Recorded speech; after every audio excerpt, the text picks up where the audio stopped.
Hi everyone, my name's Dr. Tina Joshi. I'm a lecturer in molecular microbiology at the University of Plymouth, and I'm here today to talk a bit about my teaching, so making online content fun and relatable for Generation Z students, and I hope you enjoy what I'm about to talk to you about. So what do I teach and research? I teach clinical microbiology, and it's pretty relevant at the moment. It spans fungi, bacteria, viruses, and I try and include all sorts of things in my lectures just to keep students engaged. I also cover things like infection prevention and control, which is pretty relevant right now, considering the pandemic that we're currently in. And I also cover antimicrobial resistance, and this is the area that I research mostly in. So infection prevention and control and antimicrobial resistance. One of the things I like to do in my lectures is to keep things relevant. And that's really important when you're trying to engage students, especially from any generation. You want to make sure that they're hanging on to your words, that they understand what you're saying, and that they actually want to listen to what you're saying too.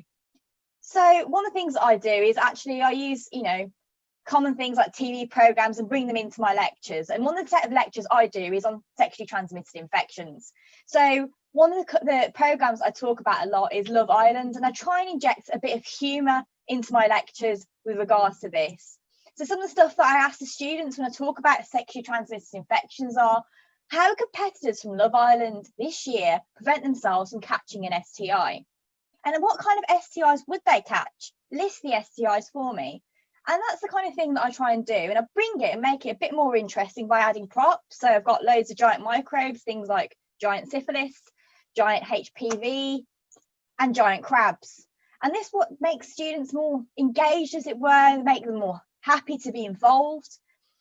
The other thing I do is also include case studies. So the case study is Love Island with this particular topic. And I try and hone things to what they find interesting.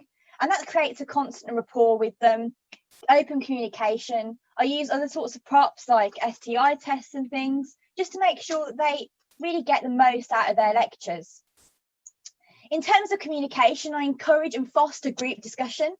And that is a non-judgmental attitude to their group discussion too. So I usually facilitate that. I put them into breakout rooms, get feedback from them, give them polls, just make sure that they're interested, because going online is really difficult. It's really hard for students to stay engaged for the full lecture period, which could be anything from 1 hour to 2 hours. So keeping it relevant again, a lot of things I do surrounding my teaching really involve my research, and I'm really heavy in terms of research. So I want to show the students that the research I do has tangible impacts upon others. And that's really important, so students see the relevance of the things I'm teaching them alongside the things I'm researching. One of the big things at the moment is the pandemic and COVID-19. And what I sought to do with that is to make sure that I increased lecture content, made it interesting, had guest lectures from people from Public Health England, for example. I'm also heavily involved in media, so I try and keep real world examples to everything. And one of those things I'm showing you here on the screen are some of my research, which was in the news, and my research and advice I'm giving with regards to COVID-19 and masks, for example, and expert commentary. And the students love this type of stuff because it makes them understand and appreciate the fact that you're engaging with a wider audience than them, so that you're, as a lecturer, actually reaching more people than just them at home. And they love that kind of stuff. Well, my students do anyway. So the brief take-home messages I want to give you today really are just to make sure that your enthusiasm goes a long way. I mean, anecdotes and efforts is always well received from students. Keeping your content up to date, keep it relevant, update your lectures regularly. Link your research to current events. Even if it's a tenuous link, students appreciate that. Find out what your students are interested in. Talk to them. You'll be really amazed at what they'll come out with. And I really do take time to listen to my students.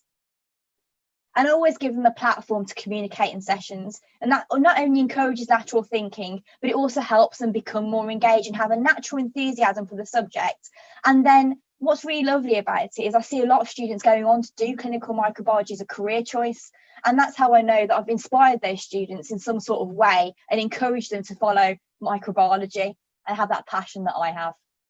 So thank you very much for listening, and I hope you have a lovely day.